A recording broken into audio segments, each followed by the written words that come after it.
Ah, welcome to Monday Night Therapy. I'm already doing the bad English thing.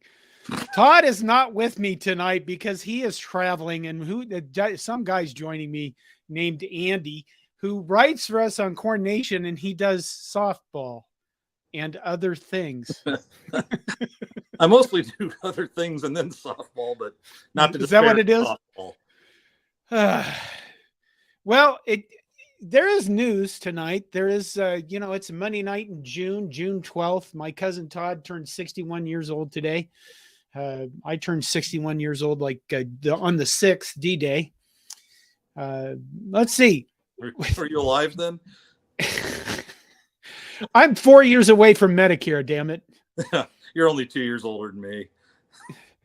But that's what I'm thinking about now is I can probably retire if I have health insurance. And otherwise life is over as I know it. You say that. There's still a lot of good drugs out there. Okay. Linda Wilkins comes in with good evening, John and Andy. Thank you, Linda. Linda is a regular, Andy, so we'd be nice always to Linda. And David Matney says, good evening. He's also a regular. Blaine Cole, enjoy your youth, John. Enjoy your ute. Okay. Do you want to just start with your stuff? Because Linda Wilkins tells us right away, Jordy Ball is coming home. I want you to explain. Now, first of all, explain who Jordy Ball is, explain the significance, and explain that this is all going to happen. And I'll listen to you. Okay, that I can do after kind of hopping up and down all day. Just to give quick background, Liv Farrell, who pitched for Nebraska and was their captain last year, I coached her in hockey for a lot of years. So I actually went to East Lansing and for the Big Ten tournament last year, and then I went down to Stillwater for the regional. And Matt Rhule wasn't kidding when he was like, "God, Lincoln's beautiful. It's nothing like Stillwater." But anyway, so I covered softball last year and learned a lot about it in the process. Jordy Ball basically might be the best, and there may not be any might about it, the best softball player to come out of Nebraska. She was the Gatorade National Player of the Year in 2021 at Papillion. She actually committed to Nebraska before ninth grade. Then 2 years later, backed out of that commitment, ended up going to Oklahoma. I don't think anybody can deny that ended up being a pretty good move for her. She was a two-time All-American, two-time Big 12 Pitcher of the Year, and then this year was actually the most valuable player of the Women's College World Series. So today, Jordy tweeted that she was going home. Thanked everybody in Oklahoma for everything there. And if I can say something about the Oklahoma fans, the first thing I did was, we got to see the comments on this. They're going to lose their minds. Completely the opposite. I don't think I saw one bad thing. Nothing but thanks for what you've done. Nothing but we wish you nothing but luck. We understand it. We all miss home. It was just nothing but positive stuff. So, kudos to the Okies for that. That's something you don't Humanity is saved. That is something you don't see on Twitter these days at all. But anyway, like going home, first of all, I popped it up there. I saw ESPN pop it. So I'm like, Jordy is transferring to Nebraska. She hasn't announced that yet. But so all my Creighton fans are like, might be coming to Creighton. Well, here's the thing. ESPN is saying our sources tell us they expect her to announce that soon. She initially committed to Nebraska. I read one article saying she keeps all of her contacts here. So she's always been in contact with people back home, never broke away or anything like that. And her her boyfriend pitches for the Huskers, pitches baseball for the Huskers. And his name slips me, but I kind of verified the names I saw out there on social media and that sort of thing. So with all that going on, I'd be really surprised if that didn't happen, but we got to remember until we're not, we're still fucking cursed. So there's that. I feel like it's not going to happen because we can't have nice things. That's it's just really the feeling I have about every sport at Nebraska is that this isn't going to happen. We're just going to be set up for failure all over again. We're getting the National Coach of the Year. We can't go wrong. But yeah, but I feel like this is going to happen. And just to give you the idea of how good she is, I think her record in 2 years at Oklahoma was 44-2. Her ERA was under 1. She's striking out like 200 hitters in 140 innings, or 190 and 130 innings, and it's just ridiculous how good she is. Having gotten to watch her play some finally this year, I can tell you she plays with a lot of red ass and attitude too. She is out there. She's not out there just to get you out. She's out there to beat your ass, and you can never have enough of that around. So yeah, I don't think saying, hey, Peyton Manning, primetime Peyton Manning transferring Nebraska, I don't think is quite as strong a transfer as this is. This is getting possibly the best, you're getting the best pitcher in the nation, possibly the best player. And I guess she even hit a little this year and batted 406. So 406. 406. Just 406. In like 30 or 40 at-bats, just 406. Knocked in 8 runs and 40 at-bats. This would be possibly the best pitcher Nebraska's had, except for Lori Sipple, our pitching coach, who I think still holds every pitching record, including like a career ERA of 0.5 something when she was at Nebraska and played for the Canadian Olympic team multiple times. So I would say this is the best pitcher since her. I'd put her ahead of Peaches James. So, okay, Wade Farr asked, "Is Rhonda Revelle still going to be the Nebraska coach?" I'd be stunned if she's not there for a while. Whatever was going on a few years ago, just getting to talk to some of their players last year, they love her. I don't know if there was I don't even remember what the details were, but I would say she can stay there as long as she wants. She's the type that keeps making the regionals more often than not. Now you give her a player like this, I'm telling you, with their bats, I think right now you have to pencil them in as a favorite to win a regional next year. They're a top 16 team now, I believe. See what you're doing? I know. See what you're doing? And now what if she attracts another top flight pitcher and you got a 1-2 punch, then all bets are off. So, because the thing is, Liv, God bless Liv and Courtney Wallace, but they battled their butts off, but this is just a whole different level of pitcher and athlete. And a pitcher's kind of like a goalie in hockey. They just don't let anything in. If you know that you can score one run and win most of your games that she starts, that's that takes a little. Oh, that's a good point. And also, it's not. Softball staffs only usually have 3 pitchers with maybe 2 solid starters. Some, like Wichita State this year, had came at you with 3 solid starters, but you get 2, and even the one will pitch, like even throwing like 140 innings, they're doing that in 60 games. So your best pitcher is going to throw, like Courtney threw over 200 this year. Hopefully we don't have to do that to Jordy. But just quick on softball, the way that they throw does not wear out your arm like an overhand throw like a baseball pitcher. No, correct. It doesn't put that kind of pressure on the shoulder and elbow where you're like you're more like whipping it with the body, for lack of a better term. It still freaks me out, what it must be like trying to hit that, because they're like 65 tops I've seen this year, maybe 70 miles an hour, but that's probably coming at you from 38 feet away once they're done. Right. I thought of once trying to get Liv and saying, hey, let's do a thing where you throw me a few, but it's like, Liv's not a fireballer, and she'd probably kill me. If one of them hit me. Of course, it hits them, and they just look at it like, eh. So that'd be really embarrassing if I went down in the dirt and they'd laugh as they could at first. Okay. Any more about softball? What more? What do you need? Anything else? We have the list. Remember, we have the list. Yeah. I'm telling you what, that announcement just kind of blew everything out of the window.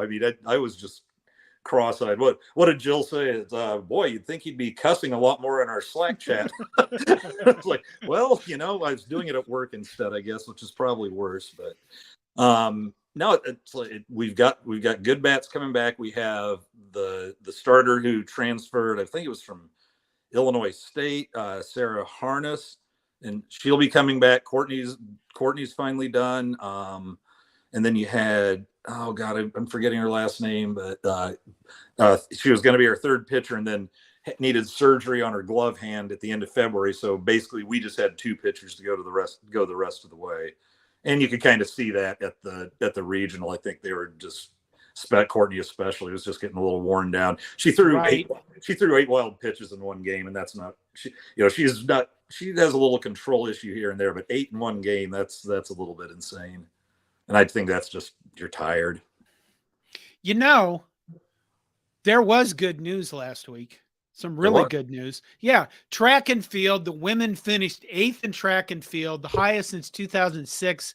Nebraska has 2 national champions, Rima Odebor and Axelina Johansson. And they're both throwers. Okay. Did you do track in high school? I did. What did you do?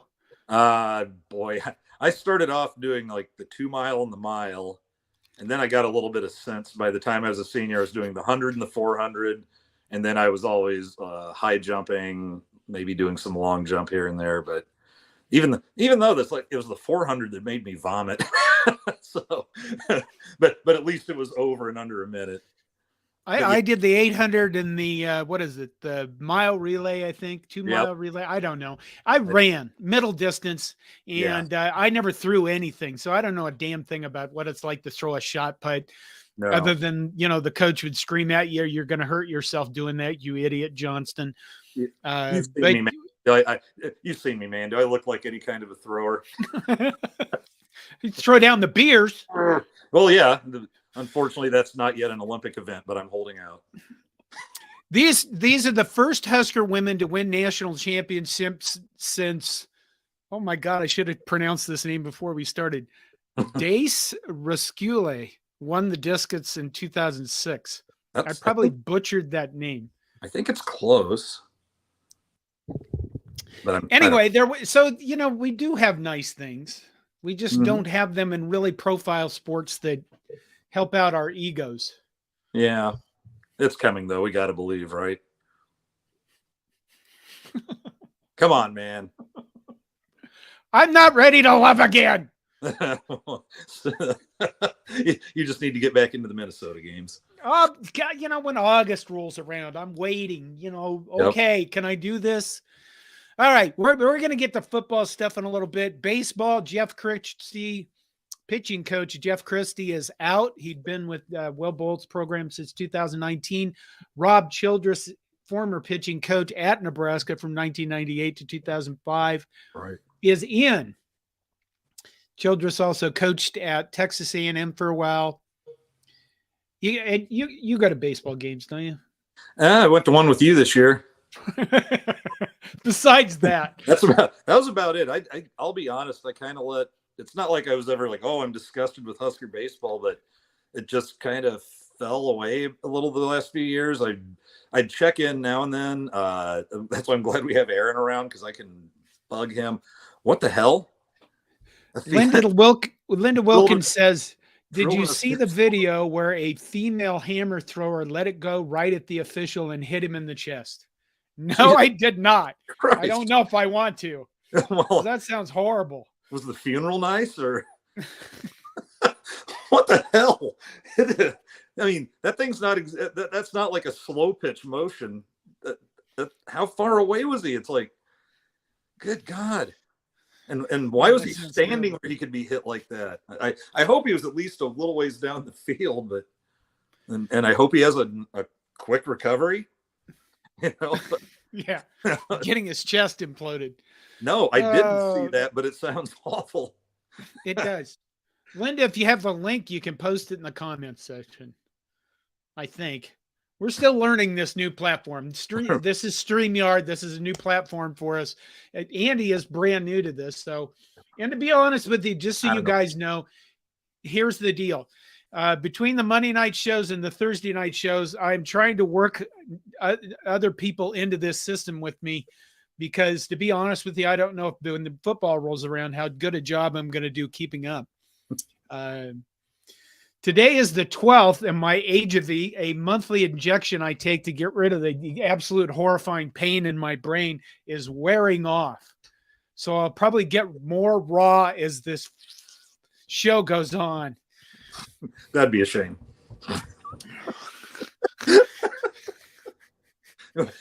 Come on, John. No one wants to see that. Yeah, exactly. Right. Okay. In other baseball news, apparently Wichita State has 31 of their players in the portal. I heard and that. That's like their entire baseball team. My understanding is what happened is their interim coach last season got like conference coach of the year, but the AD didn't retain him. All the baseball players are angry. We hope that some of those players, including one really good pitcher whose name now escapes me, transfers to Nebraska, because we could, with Wichita State, Nebraska, they're kind of close. Yeah. And didn't I see a first baseman too that had some sort of connection that, well, I guess if the whole team's going, then sure, there was a first baseman. But what do you know the size of a college baseball roster? I mean, I couldn't think. 32 to 35. Okay, man, somewhere in there. I think it's. I think the only still like sticking around must be the guys that can't catch a ball if you throw it up yourself. I think it's still like 11.7 of them get partial scholarships. Okay, yeah, but that's one of those that you divvy it up. I do know that. Yeah, 31 guys, man. What? I mean, is that just so? Basically, that's just all people upset for not keeping the coach, as opposed probably to because otherwise it's the coach did horrible things and nobody's talking about it. They're just leaving the program. I think it's because they're pissed off with the AD for not retaining the coach. Okay, that's not bad. normally though, you'd think the new coach would come in and the players would talk to him and okay, I can live with this guy. Maybe they did, and they decided, fuck this guy, I can't live with him. I'm going to Nebraska. Yeah, damn right. All of you that we need to, roster willing. Nebraska picked up 3 recruits this last week. Do you know anything about them? Big week. Now, is it Marcus Buford I'm trying to separate the recruit from the brother who started for us. Marcus is the one that's on our team. On our team, and Mario is the little brother. The little brother. Yeah, I mean, all I know is he's somebody we really, really wanted. I read really good things about him. It's like we might actually be getting a nice thing there. And then Tyson Terry, I actually talked to one of the Omaha North parents last night about him. That this is someone who also has a son being recruited, and he was just like grinning ear to ear that Tyson was going to Nebraska. I mean, the kids just spent getting ready to start his junior year next year. He's won heavyweight in wrestling. That's right. Yeah, as a freshman and a sophomore. He's 6'2", 280 as a sophomore, and as I understand it, he's a pretty mobile 280 and a wrestler. And I always love it when we get a wrestler on the football team, because then you've got, because it's going to be the bigger ones, but they're just going to have an advantage when it comes to balance and body control and that sort of thing. And like Nash Hutmacher or whatever, if I'm pronouncing his name right, I think this is going to be his breakout here. We've been waiting for the polar bear. I think this is it. I think Tyson Terry could end up coming out of high school much the same as Nash did, with four state championships. But there's definitely a possibility he's nationally ranked if he wins 4 of those in a row by the end of his senior year in high school.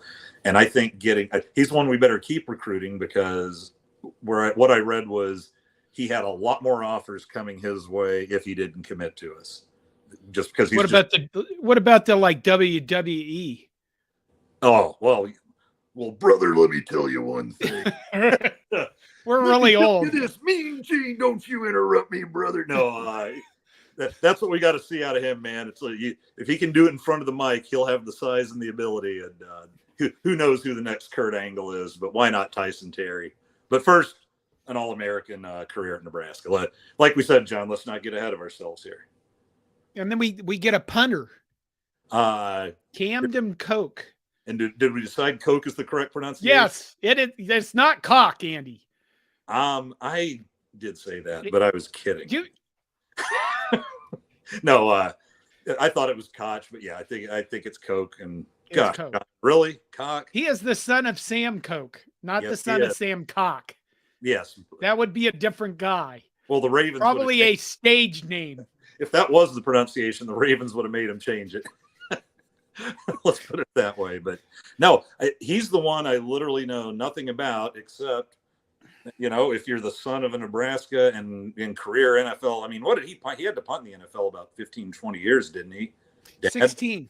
16? Huh, see? 16. Right there in that range. I got it. But I've got to believe that there's a little bit of family ability there. And think about this. I wouldn't think they'd just be going after it just because he's a legacy. You raised a son. Yeah. Right? Okay. Yeah. Did you have you're a hockey guy. Yeah. How old was your son when he got on skates? 5 or 6. Oh my God. Minnesota, it's 2. They're out there on the ice at 2 with a stool. Well, here's the thing. I only took hockey up when I was 25. So he thought he was growing up in a hockey family. He had no idea his dad was, a half a clown on the ice. I might as well have had bozo shoes over the skates at times. But there's definitely some athletic ability there. It's funny though, he really didn't take after me in any of my sports except track. And he turned out to be a heck of a track guy. But he did powerlifting, cross country. I didn't even have cross country, but I figure if you're the son of an NFL punter, that you probably picked up a trick or two. I'm guessing he's been punting since he was 5, probably 4. Greg Peterson says, think it's pronounced Cook, and I think he's actually right. Yeah, but Sam Cooke was like a singer. Well, now he's a punter. Maybe he has a guitar somewhere. You don't know. I have to say that just because I do these shows, I butcher more names than probably all of the rest of the Nebraska media put together 5 times. Because you said Nash. Yeah, I pronounced that's Nash Nutmasher to me. I can never remember. You know what? Names are terrible for me to remember. That sounds something like a good T-shirt for him, though. get your Nutmasher here. Linda asked, who is the 4-star DB who is coming to Nebraska? That would be Mario Buford. That's Buford. Brother of Marcus Buford. Who I think started 11 games last year. If memory serves. What? I'm clicking on things. Yes, you are. Accidentally. What the hell does Minnesota in the delivery room mean? I don't know. Sounds like a crime. Wait a minute. We have to get a shot in here. Okay. Come on. Oh, I'm nothing but patient. Oh, Roger Moore comes in with no Todd. How refreshing. Well, and I put that in there just so it's in there and we remember this forever and I can show it to Todd later. Well, next week you're probably going to get, thank God, that half a tart Andy in back. Okay. It's not politically incorrect if I call myself that, right? I don't think so. Okay. But everything's incorrect anymore. You can't say anything without pissing somebody off about something. You know what that means, though? I like it to be intentional, though. You might be, well, you like to have a target. You don't want to be shooting and just hitting these people over here when you really were directing everything at Iowa. Right. Who deserves it? Yeah. Who are way The Big Ten released the 2024-2025 schedule. Yes. What did you think of that? I heard people kind of going off about how 2024 is a bit of a minefield, but when I looked at it, I thought, well, here's the thing. My first thought was, if we show them, steady improvement, whether it's 6 wins to 8 or 9 wins and 24, I felt like 24 is the schedule that can happen with. But if that goes wrong, 25 is the schedule that looks like the buzzsaw. Isn't that the one with Michigan and Ohio State both? Yeah, that's the one where I feel USC. And if that's the one where it's like, hey, if 24, just kind of leaves us hovering at 6 and 6, assuming we at least get there, but then 25 sees us go 4 and 8, or now is Matt Rhule on the hot seat and we're starting to look for yet another guy, or do we show a little patience with what's going on with our conference versus, say, the SEC? Okay, that's the thing. I've said this for a while, and I want you to see what you think about this. college foot. I mean, over the past few years, college football has been like, oh, an undefeated team gets into the into the playoff, right? Oh, this undefeated team. Oh, the SEC gets 2 teams in with 1 loss or 2 losses or whatever. Everybody shits them. So why is a 2-loss team in there? Don't you think with a 12-team playoff that this is going to become much more like the NFL? Not completely. I mean, if you're Nebraska, we don't play 17 games, and I realize we're not going to have an 8-8 record. But if Nebraska goes 8-4, and let's say finishes in the top 5 of the Big Ten in 2025, what is that a good year? Is that a bad year? Is it all contingent on making the playoff? Well, I tell you, because divisions are going away. Right. Oh yeah. The two top teams in the Big Ten are going to play each other for the championship. Right. I'm telling you what, going back to that 25 schedule itself, an 8-4, even if we went like 9-3 and 24, I think an 8-4 record might be really good in 25. Now, are 4 losses getting you in the playoff because you went 8-4 in a stacked Big Ten? I don't think you're getting 5 teams in the 12-team playoff. That's just it. You got the Big Ten, you got the Big Ten, and you got the SEC, and you got everybody else. So if the Big 12 has who's left in the Big 12? Well, they just added more, okay. I thought, but no, yeah, it's who's left that's good. Baylor, Okie State. They might be your TCU or probably your top 3, but then Cincinnati's coming in, aren't they? But right. Without Fickle now. But isn't it funny? Fickle became now this amazing coach that's worth millions of dollars. He was on the other side of that Ohio State sideline and the biggest Tusker comeback ever, throwing Joe Bowserman out there or whoever that guy was that was chucking him into the 8th row. And after was it Braxton Miller got hurt. And here's the thing, though, is I think people are still avoiding what the real problem with the playoff is. I did not have that big a problem with the BCS, and here's why. You knew who was in.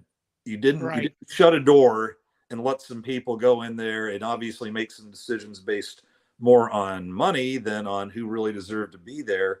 And they keep like placating by adding more teams, like playing to an audience that wants the NCAA basketball tournament only in football. And the thing I always loved about the NCAA football national championship was, by God, the people in there are going to be undefeated. It's going to be the cream of the crop, or at worst, a 1-loss team that, barely lost that proved they believe. Like for last year, Alabama wanted it in 2 losses, without even a division title. And they got nicked by, was it Tennessee and A&M? So they got nicked by a Tennessee team that Georgia destroyed. I think was it a terrible A&M team. Oh, and a terrible A&M team, and they're just. But we're Alabama. We're 10-2. By God, we get that 4th spot. It's like, no, go away. And now with the 12th, it's just like we're going to be worrying now. It's going to be like the NFL playoffs. What's everybody talking about in the last 2 weeks? Hey, who's going to make the wild card? You're going to be talking about the shittiest teams in the playoffs. And now that's kind of come to college. Well, hey, who's number 12, Washington State or Notre Dame? Well, Notre Dame, obviously. And think about it though. Get a formula and get those old men out of the room.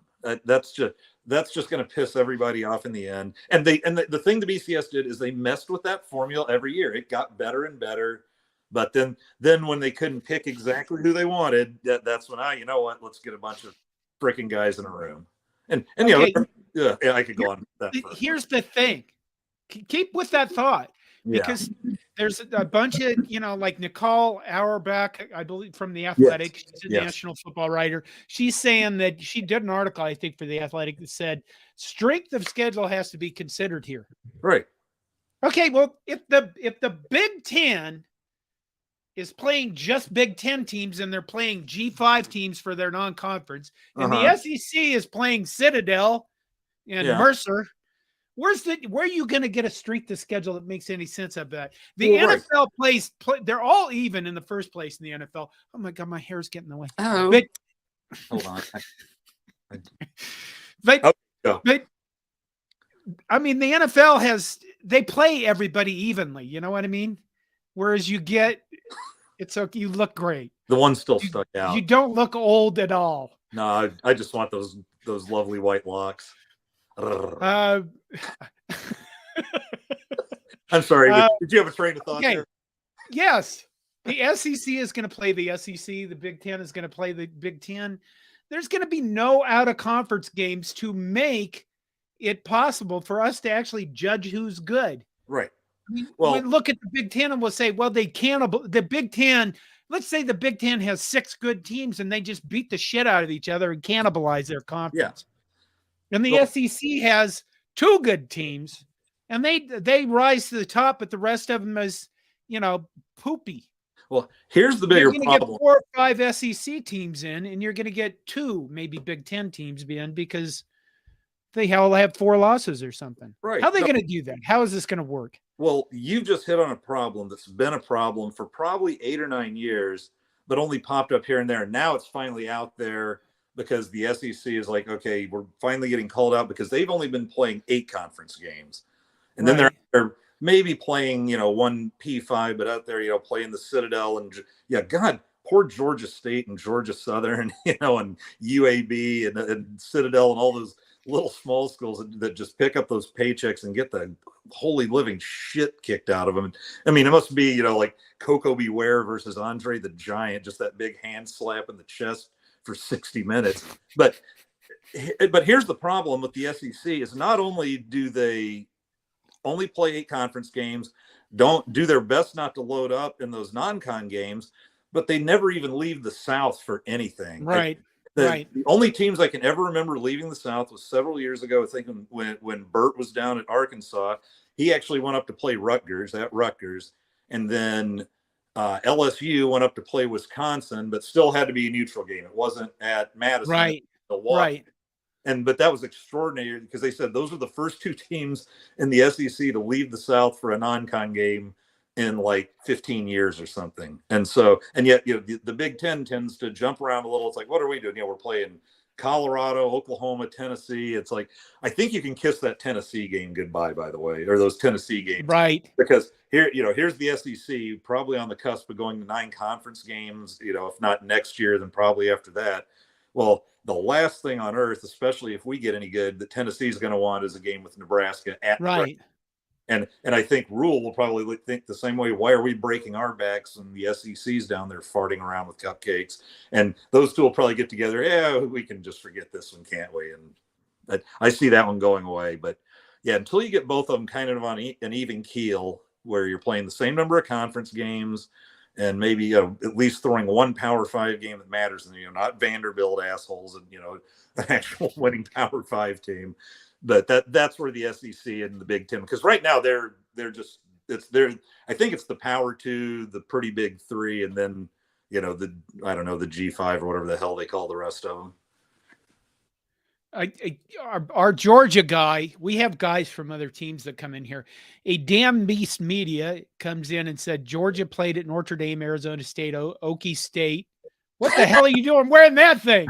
Just to name it. It's like you just took all your clothes off right in front of me. I'm shocked and horrified. Georgia's my 1A, and I didn't want to be like a home. My dad and my uncle went to Georgia. I grew up the biggest Georgia fan until I went to Nebraska. Now Nebraska's my 1, Georgia's my 1A. It'll be okay, John. I've been fine all these years, so I didn't want to come out homering for Georgia right away. A damn beast media isn't wrong though. They were playing Boise State home and away when Boise was begging for the big games. I think. Well, they played Oregon this year, and I get it. At the time, it looked like here was an Oregon team that was going to go 4-8, but it ended up being a pretty good Oregon team that they just beat the piss out of. It happened. Mike, I'm still in shock. Yeah. Just for those people listening on the podcast, Andy pulled his shirt up to reveal he's wearing a Georgia shirt. I am wearing our brand new Man Killing Mastodon shirt that you can get at that thing streaming across the bottom. Where were we? This is a big problem, though. This is a big problem in determining strength of schedule. If you don't actually play anybody, we're literally going to, in like 3 or 4 years, we are going to look at this and say, we're going to use the term preseason in regular season, just like they do in the NFL. Well, and one of the things is, if you're going to make, I'm fine with, hey, strength of schedule means something, but right now it really only appears to mean it if you beat them, but fuck you if if you lose to somebody strong.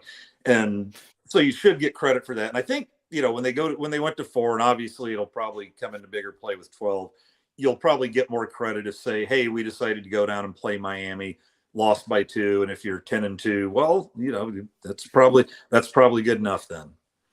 Although someday we got a discussion, how many losses is too many losses for the 12-team playoff? Because I think they set the standard, you couldn't have more than 1 for the 4-team, but where do we go? See what happened here? Roger Moore says Andy really knows his facts. Todd will need to watch this before he returns. Wow. But look at the next comment from Roger. Roger Moore says, Georgia shirt. Todd needs to come back now. Hold on. Oh my God, he's going to go disrobe or something. No, that's later. The lotion's off to the side. There you go. I'm corn dog, baby. Okay, that's better. Okay, but it's not a hat. We're going to take some comments. I'm going to keep bringing that issue up because it's going to be in front of us. I think that 2 things are going to change, or going to have to change. 2024, 2025. 12-team conference or playoff. I think us as Nebraskans are going to have to change our attitudes about what makes a successful season. And that we'll realize that we have to adjust. I know that's hard because you're old, Andy. Yes. God, yes. I am. But yeah. Okay. Now, let me jump in there because I think you touched on something real quick. I'll make it as quick as I can. I think we're kind of in an amazing time in college football right now. We're in a time. Think of all the changes going on. You're seeing the super conferences start to happen, and so you're starting to wonder. Okay, it sounds like the Pac-10 is just basically going to be trash after next year, even maybe. The SEC is kind of on weak footing. The Big 12's holding it together as best as they can, and the Big 10 and the SEC have kind of positioned themselves in a superior place. But all the new TV deals are happening. Not only that, we're learning how to navigate NIL. We're learning how to navigate the transfer portal. You're going to see, 3 or 4 years of that just figuring itself out. And I got to admit it, this is kind of an exciting time with all that going on. And going into that, it's also a time where you better get used to your team. Like what happened with Georgia these last 2 years? Well, it's been pretty enjoyable for me. It's, I think, going to start turning it into an aberration a little bit. I have a feeling, especially with the portal, it's going to even things out so that you can't just have, say, a roster that's as stacked as Georgia or Alabama's versus, a 9-3 Big 12 roster that would probably be, have the SEC team favored by 17. But yeah, these next few years are going to be pretty exciting. And I did see that, Linda. Linda Wilkins comes in with, did you see the IRS new ruling on nil money? It is not tax deductible. Right. And what now, was it for the players? Because I wouldn't think it'd be tax deductible for them, but I thought it was the collectives couldn't treat themselves as tax deductible entities, or right. Like nonprofit, however that work. I have to read a little deeper, but I did see that. I'm guessing because the government needs their money. Yes, it's all the political O's I'll get with that. The government need their they do. Let's see. Roger Moore comes back in with OU and Texas to the SEC the next year. Yes. Yep. That Wade Farr. Next week, you're going to get some fan from Texas to partner with you. I might. Oh, for fuck's sake, why? That just doesn't make any sense. Well, next thing you know, we'll have those Iowegians in here, and then it all just goes to shit. Or maybe that. Charles Hullett a while ago said, do you think we'll see a repeat of Nebraska, Oklahoma, and Colorado finishing 1, 2, 3 in the polls again? Oh, geez. Well, maybe not Colorado. Yeah, I don't. That's going to be a hell of a thing to watch play out over a couple of years. Because he's definitely up you can't deny he's up the talent coming in there, but can a bunch of guys who've never actually played the game together, like I don't think there's gonna be like 3 guys that have played the game together on that team. What did they get rid of? Like about 65 or 70 of their 85 scholarship players, including graduations too or whatever. But That's insane. That'll be interesting to watch. I hope we kick the shit out of them. I think it is. I've been doing the history videos about the early days of football and all of the massive changes they went through, and quite frankly, just how brutal it was and how many people were killed. And it's you look at it in a lot of ways, you have the same concerns now that you had back then. I have not done a video on what are called tramp athletes. Tramp athletes. Like jumping trains, or well, just like hookerish. That's how they went around. Yeah. Tramp athletes were people who were just paid to play football. They weren't student athletes. Oh, like the Gipper. Probably. No. But there were guys for example, there was one guy, I think in the early 1930s, who, because he was a professional boxer, people discovered he was a tramp player and he was thrown off the teams and people refused to play against him. Okay. Gotcha. But I mean, it's been Jeremy the same Bloom. Stuff. Like Jeremy Bloom. The mogul jumper, damn cheaters. Oh, okay. Okay, here's Roger Moore again. Roger Moore is owning the chat tonight. Oh, man. Andy's thoughts on Rhule to Georgia. Here's the thing is I've got a friend who's friends with Dominic. And so I got to hear a little bit insight about what was going on. But even at the end, I wondered if Dominic knew all along, because I actually had a friend meet those two in the airport in Phoenix when they were taking off for Omaha for that one, was it when he had all the recruits in on the on the unofficial visits. And Dominic just seemed really excited. He goes, hey, is Dylan gonna go to Nebraska? And Dominic just got this big smile and goes, I'm trying. So I get the feeling, well, as soon as he went into was it April, and just shut everything down or whatever, he'd been on everybody's like, what's going on? And everybody's got inside info. It's like, they just went home. The kid's been in a different city like every weekend for 3 months. Maybe needed a little bit of a break. I'm not that surprised. At the end of the day, it's got to be a little tough to say, do you want to go to the two-time defending national champion, or do you want to go to a team, your dad's team, that hadn't had a winning record in 7 years? It's like, yeah. I mean, I think it's a testament to Rhule that he got the visits he did. And hey, was it horrible? Here's my thing in the end. Was it people were pissed, but was it horrible publicity in any way? Right. Have Nebraska in the discussion for the best player in the nation, with not just the two-time defending national champ, but the coach who's coached 3 of the last 5 Heisman winners. That had to be kind of tough to walk away from. And also, well, if you read the Athletic article, though, on quarterback transfers, if you're a top 50 quarterback, there's a 70% chance Dylan Rhule is not going to be at Georgia in 3 years. They said it was like 70% of the top 50 quarterbacks for the last 5 years transfer. If you take away the ones who switched positions, couldn't play anymore of injury, or just quit, it goes up to like 86. And then they said, and how many quarterbacks stuck around, never started and stuck around through their senior year? 3%. So it's just part of life. Quarterbacks, if they're not going to start those first 2 or 3 years, they're going to be gone. Rhale's got a little mountain to climb. That job is not going to be handed to him at Georgia. And he probably would have been stepping on the field his freshman year. That's going to be far from a given. He's going to be stepping in there after a guy who's got his first year starting. The guy behind him's a top 10 quarterback. The guy behind him's a top 25 quarterback, and actually, like, weirdly a relative of mine, Gunnar Stockton. So yeah, the Rhule thing probably played out like if I had to guess, I probably would have been like, hey, 50% Georgia, 30 Nebraska, 20 USC. But let's not savage the kid on Twitter just yet, because you never know if he might be turning around in 2 years and saying, hey, Nebraska's had a couple winning seasons. I'm not starting. Let's give it a go. Yeah. Don't shit on anybody ever anymore with the transfer portal, if we learn anything. Tony Washland, Tony, you need to send me like an email with the pronunciation of your name.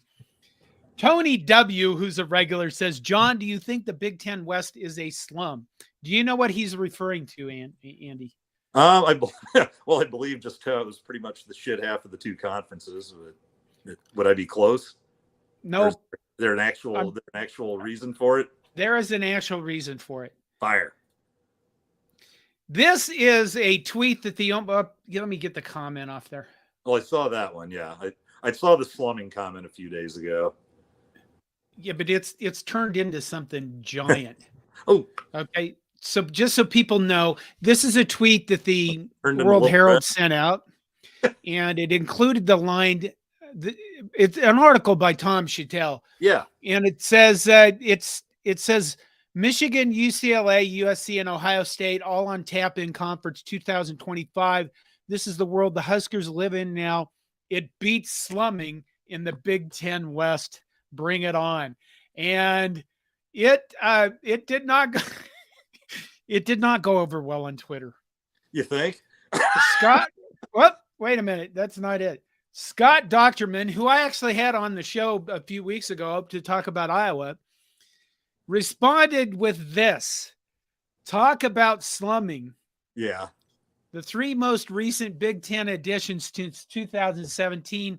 And he shows what you don't see at the bottom of that, so because some guy's running an ad, is that Nebraska is at the bottom along with Maryland and Rutgers. And well, the idea, I don't know what the deal with that chart is, but 16-0 is pretty good.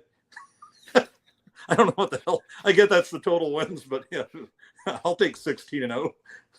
Well, people started beating up Scott Docterman about his tweet, and I look at it and I go, okay, I think it's a bit much. It's kind of rich for a Nebraska writer to say slumming it in the Big Ten as if we weren't part of that. Mm-hmm. I was gonna say that was our neighborhood. Definitely. But everybody, the Nebraska fans have gone insane on Twitter defending that we're not part of that slum, and it's come down to national titles and all sorts of shit. And I wait, what? There were national titles?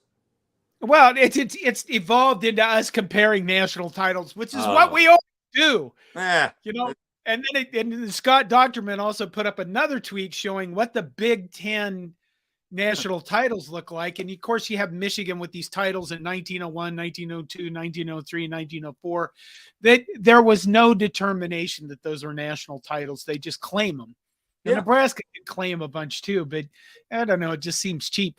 But this is how Nebraska fans are defending our program on Twitter is going into the past, which the five-time. Yeah, listen, I should be better pandering to Nebraska fans. We're the Booker T of college football. The five-time. We are the slum lords, okay? Yes. We're in the slums. We are part of the slum of the Big Ten West, and yes, it's been a slum. There's been people defending this saying, but they made us play Ohio State like 83 times. Well, they did that because they thought we were going to be worth a shit with the coaches we hired. And but we never fall into that. And people want to watch our games for some weird reason. Yeah, if you had a Nebraska team that could play football, everybody in the nation wants to see Nebraska, Ohio State. If Nebraska is worth the shit, that's a game. That being the key. Yeah, that's the game where college game day comes, and you get all sorts of national exposure. And we did that. And of course, what happened? You know, Mr.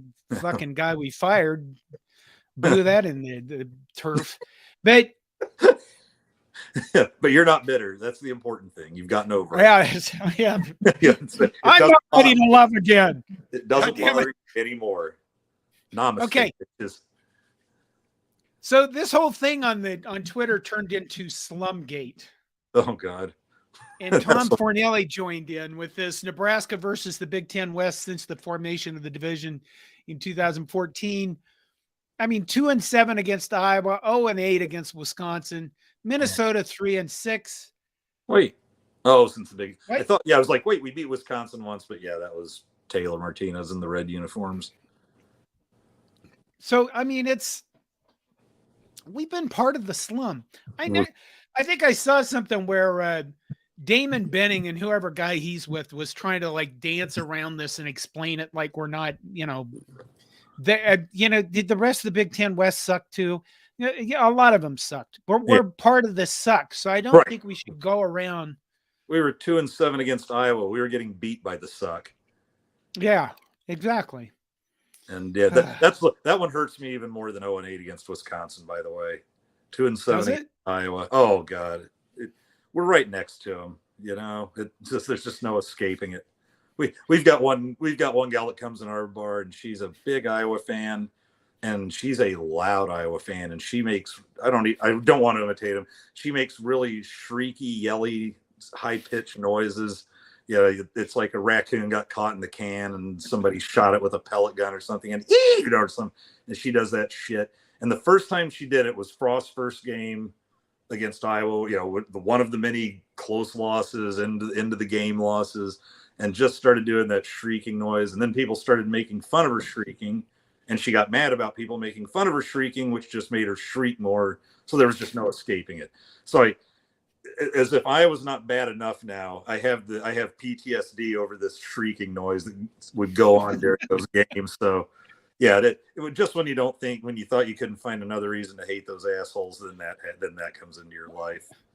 Oh my God. What were we talking about? I had an Iowa moment.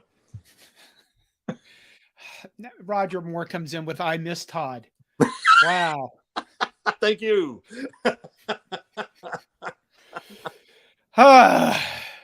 Fred Sacco, also a regular, comes in with a reasonable comment that we can read.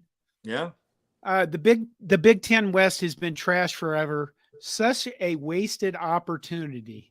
Terrible. It gave PJ Fleck the appearance of success.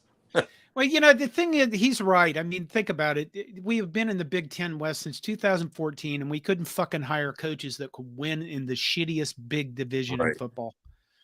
We could have made a college football playoff by getting into position to win one fucking Big Ten title. And we couldn't do any of that. We haven't been to a bowl game. You should feel ashamed, Andy. Don't say Bo Pelini. Don't say Bo Pelini. Right? Is that another guy we fired? Yeah. He scared our skittish athletic director too much. Tony W says, "Here we go." Nebraska has only won one game against the Big Ten West in each of the last 3 seasons.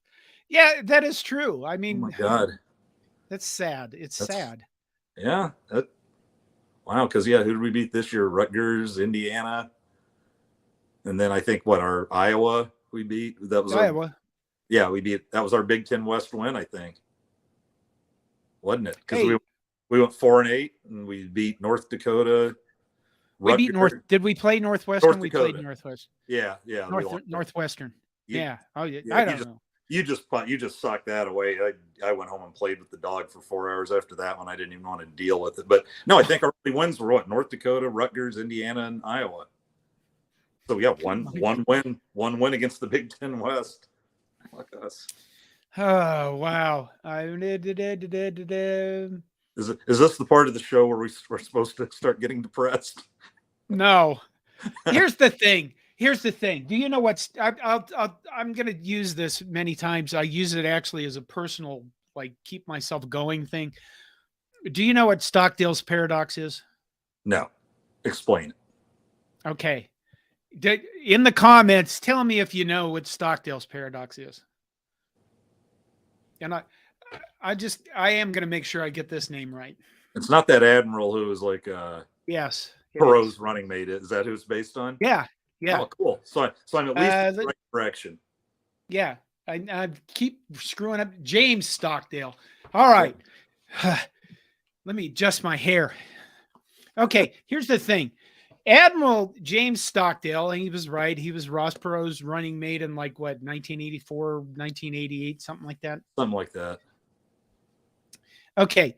He was shot down in Vietnam, and he was a POW, a prisoner of war, for 7 or 8 years. He was tortured around 30 times. He was permanently disabled, but he lived. And it always, I use this to explain this to heart attack survivors and brain injury survivors. So I'll probably choke up during this because it means a lot to me. Okay, a man named Jim Collins wrote a book called Good to Great, in which he went around interviewing CEOs and companies and looked at what made them make that jump. And he went and he interviewed Admiral Stockdale. And he interviewed him because Admiral Stockdale and his wife wrote a book later about how they coped with him being in prisoner of war. And Collins said he read the book and he almost couldn't finish it because it was so deeply emotional and terrifying. And he said, I could almost not finish that book and I knew what the outcome was. How did you make it? And Stockdale tells him about, being in prisoner of war and all this stuff, and about how he always had faith that he could make it. Now, here's the key to this. Collins asks him, who didn't make it? And Stockdale answers, that's easy, the optimists. The optimists were the guys who, when Thanksgiving was coming around, they go, we'd be out by Thanksgiving, and then Thanksgiving would come and go. And then they do that for Christmas and then Easter, and then Thanksgiving would roll around at the end of the year, and they'd still be prisoners of war. And Stockdale said they died of broken hearts. Now, the key to this is this. Collins came up with something he called Stockdale's paradox, because Stockdale said, how did you make it? And he said, I faced the reality of my situation, but I never gave up the idea that I would prevail in the end. And prevailing to him meant coming home. So for me in my recovery from death, I look at that, and that's really where I made my turn in starting to really start to recover and be as good as I can be. And the thing about it is I face the reality of my situation, which is my heart is permanently damaged. I have a brain injury that's never going away, but I am going to prevail in the end. And how I prevail in the end is getting out of bed every day and doing something to accomplish what I want to do with my life, which is, do this because I enjoy it. Be with you, Andy. But when people, I got so many comments about me being negative, and I don't look at it that way. I look at it and say, this is the reality of the situation. Nebraska is one of the worst Power 5 programs in the nation right now. And we can all feel good about Matt Rhule coming in, right? Because he's done everything right. He's recruited the players. He looks like he has a good handle on things, but you still have to prove it. So for me, I don't believe I'm being negative. I believe that I'm literally looking at a realistic look at the situation, whether in my life or the Nebraska football program. They seem to be joined at the hip for some reason. But again, you go back to, are you going to prevail? Okay, prevail. You know what prevail means? Prevail means in 2 years, we can look at all the motherfuckers on Twitter that have been making fun of us about being part of the Big Ten West and say, where are we at now, you pieces of shit, basement dwelling motherfuckers? That's the prevail part of this. That is coming out and saying we're going to be a better program because we kind of demand it. I think we can get the right coaching staff in place and see what happens going forward. But if you do this, I think the problem with the whole Slumgate thing is if you convince yourself we're going to go 9-3 or 10-2 in 2023, you set yourself up for failure. Right. At least in your expectations. Yeah, you know what I mean? Can you realistically look at this next year and in the first game say we're going to beat Minnesota? Because Minnesota has beat the shit out of us. And I mean on the field physically, beating us up. Have they really? I mean, yes. What are the scores of those last 2 games? Weren't both those scores? That's scores. What did they do in those games? What did they do in those games? I get it. They lined up like they ran the ball. We know what they're doing. They don't do a lot. They run nickel duo 83 times a game. Of course, last year though, we were actually stopping that run, and then Ty Robinson made the horrid mistake of knocking their shitty quarterback out of the game. And then they actually came in and scored on us through the air. If you remember that backup just came in and started winging it around, and We apparently weren't ready for that. He'll be their starter this year, and I know. I was sitting with my freaking Minnesota alum son with that, and I looked at him and said, "Shit, I would rather Tanner Morgan was still in there." And he turns and goes, "Yeah, we're gonna win now." Yeah, and then we did we do the same thing against Iowa? Did we knock him out, or did they take him out? There's no difference. There was between actually very much. I got a lot of. I think Tanner Morgan and Petrus were very similar. They were both like, they grew strong roots in the pocket, couldn't move, and then like we teed off. And I know we teed off on Morgan. I couldn't remember and I thought Petrus got drilled, but I wasn't sure if he was actually hurt or if Brian Ferentz, that genius, had enough. All right. It's funny. Real quick. Yeah. James Stockdale. I remembered him from the debate when you brought him up.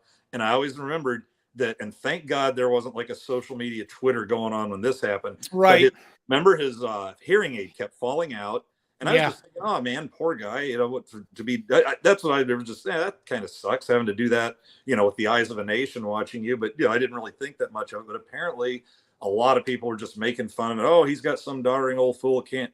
Then the next day I read his story and found out because of the torture is how he got the hearing problem and needed the hearing aid. And I'm like, man, it would kind of come into play in Ted Lasso. It's like, maybe people should find out a little before they just start bagging on a guy. And after that, it didn't know quite as much as I just learned from you, but maybe you give people the benefit of the doubt till you know what's going on occasionally. But Ted Lasso also kind of echoes you because they had the saying in England, it's the hope that kills you. And he tried to say, we need to wait a minute. I hit the wrong one. David Kennedy says prevail like the man killing mastodons. You guys need shirts that say man killing mastodons. I know where you can get them. Let's see. Linda says good night. John and Andy, thanks for an enjoyable 60 minutes. We're not quite done, but thank you. Thanks, Linda. Wait, I started a couple comments that I didn't get to. Matt Hansen, who's another regular, says for all the focus on football, it'd be nice to not have the program mismanaged for 20 years. Yeah, we don't have 20 years left, Andy. Speak for yourself. I'm gonna take up dope in another 10 years and tool around like Willie Nelson. It seems to be keeping him alive. Maybe there's something to be said for the for the evil weed, but it's coming down to our twilight years as fans. That's for sure. Well, I'd kind of like to see us rise to, and let's face it, by 2025, we better be a decent team. Hey, I'll say this. If I can have it check out the way it's checking out for my dad. He's 85. His two favorite teams on earth are the Georgia Bulldogs football team and the Atlanta Braves. And here he is, let's face it, 85. You just got to be honest with yourself. There's not a lot of years left, but 2 national titles and a World Series championship out of your teams, I could live with that. Yeah, that's not too bad. That's not too shabby. Okay. Let me pull up. I'll check the list. Hey, if you're still here, remember to like the video. If you're on YouTube, push the like button. Wait a minute. All my notes disappeared. I think we track and field, Wichita State, Jordan Ball. I think that's it. All right. I don't know of anything else. I even stopped talking for 5 minutes to make Rogers' night a little better. All right. You know what? We'll probably, if Todd misses stuff, we'll have you back again. Oh, that'd be awesome. Or I'd like to see us get to the point where you and Todd and whoever else can swap in and, run things if they need to. That's where we're trying to get to. Awesome. I'd love there you go. There you go. Good night, everybody. Good night, Andy. Good night, John. Thanks for having me.